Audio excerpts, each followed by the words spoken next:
Refrigeration refrigeration होता है कि एक प्रोसेस ऑफ रिमूविंग हीट करते हैं हम लो बॉडी टेम्परेचर से, कम टेम्परेचर की बॉडी से हाई बॉडी टेम्परेचर में with the help of work input, वो होता है रेफ्रिजरेशन।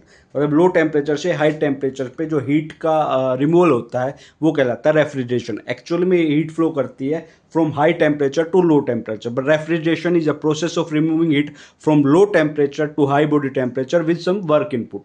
ये एक डायरेक्ट एप्लीकेशन है सेकेंड लॉ ऑफ थर्मोडाइनेमिक्स की। रेफ्रिजरेशन इफेक्ट होता है heat absorb by the evaporator, जो हीट एब्जॉर्ब की गई बाय द इवापोरेटर उसी को बोलते हैं हम रेफ्रिजरेशन इफेक्ट।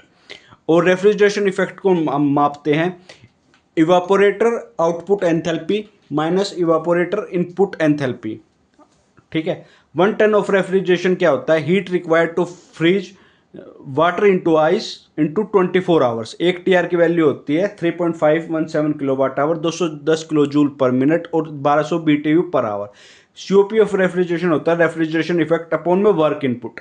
ये एक डायमेंशनलेस है और ग्रेटर देन 1 आता है। जितना हायर सीओपी होगी उतनी हायर परफॉर्मेंस आएगी।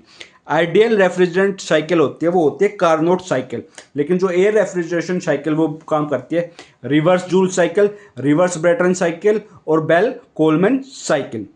रेफ्रिजरेशन कैपेसिटी है वो डिपेंड करती है refrigeration effect and mass flow rate पे।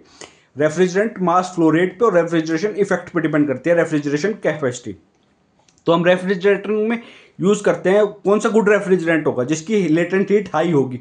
लेटेंट हीट हाई का होगा जो ज़्यादातर जो सबसे ज़्यादा रेफ्रिजरेशन इफेक्ट प्रोवाइड करेगा पर किलो ऑफ रेफ्रिजरेंट, मतलब इसकी यूनिट होगी किलो जूल पर किलोग्राम।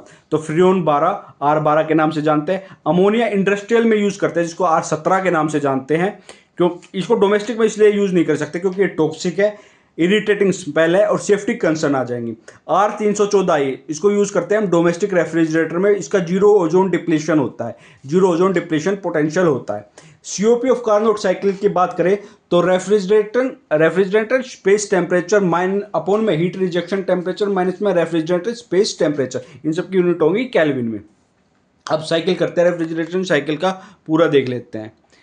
सबसे पहले पढ़ते हैं कंप्रेशर। कंप्रेशर में क्या आता है, वर्क इनपुट लगती है, लो वेपर प्रेशर एंटर करता है। ये होता है heart of the refrigeration system होता है। ठीक है, वीसीआर वेपर कंप्रेशन साइकिल ये क्या करता है, सर्कुलेट करता है रेफ्रिजरेंट को थ्रू आउट द सिस्टम और टेम्परेचर को भी बढ़ाता है और प्रेशर को भी बढ़ाता है। दो टाइप के होते हैं, हर्मेटिक कंप्रेशर जो यूज करते हैं हम डोमेस्टिक में। क्यों यूज करते हैं, क्योंकि इसमें मोटर और कंप्रेशर है ना, एक ही वेल्डिंग उसमें बंद होते हैं और एक कॉम्पैक्ट और लीकेज प्रूफ होता है। दूसरा होता है सेंट्रीफ्यूगल कंप्रेशर, वो हम लार्ज प्लांट्स में यूज करते हैं। अगर कंप्रेशर पे वर्क बढ़ा देंगे, अगर कंप्रेशर का वर्क बढ़ेगा तो सीओपी डिक्रीज करेगा। ठीक है, अब आता है कंडेंसर। कंडेंसर का काम होता है हीट रिजेक्शन। जो कंडेंसेशन होती है वो कांस्टेंट प्रेशर पे काम करती है। इसमें क्या होता है, हाई प्रेशर एंटर करता है। तो एयर कूल्ड कंप्रेशर जो हम डोमेस्टिक में यूज करते हैं, नो वाटर सप्लाई होती है इसलिए यूज करते हैं। इवापोरेटर कंडेंसर हम जब यूज करते हैं जब स्पेस कम हो लेकिन सेम कैपेसिटी हो। जब हमारे पास स्पेस कम हो तो हम इवापोरेटर कंडेंसर यूज करते हैं। Increase in condensation reduces COP, reduce करता है। एक्सपेंशन वाल्व मेन फंक्शन होता है रेड्यूस प्रेशर। मेन फंक्शन क्या होता है, reduce pressure. Expansion valve is at throttling valve is expansion process जो थ्रोटलिंग वाल्व पे होता है वो कांस्टेंट एंथैल्पी प्रोसेस होता है। कैपिलरी ट्यूब जहाँ पे प्रेशर ड्रॉप करता है बाय फ्लो रेज। कैपिलरी ट्यूब डोमेस्टिक में यूज करते हैं, pressure drop by flow resistance, जो फिक्स रेजिस्टेंस डिवाइस होता है, ये कॉम्पैक्ट होता है। और thermostatic expansion valve maintain constant superheat at evaporate outlet, और इसको यूज करते हैं लार्ज प्लांट में बिकॉज ये ऑटोमेटिकली रेगुलेट करता है according to the cooling load. Fourth हो गया इवापोरेशन। इवापोरेशन होता है हीट एब्जॉर्प्शन, मतलब हीट सिंक का काम करता है। इसमें रेफ्रिजरेशन इफेक्ट टेक प्लेस। ठीक है, डिक्रीज इवापोरेशन टेम्परेचर का मतलब होता है रिड्यूस सीओपी।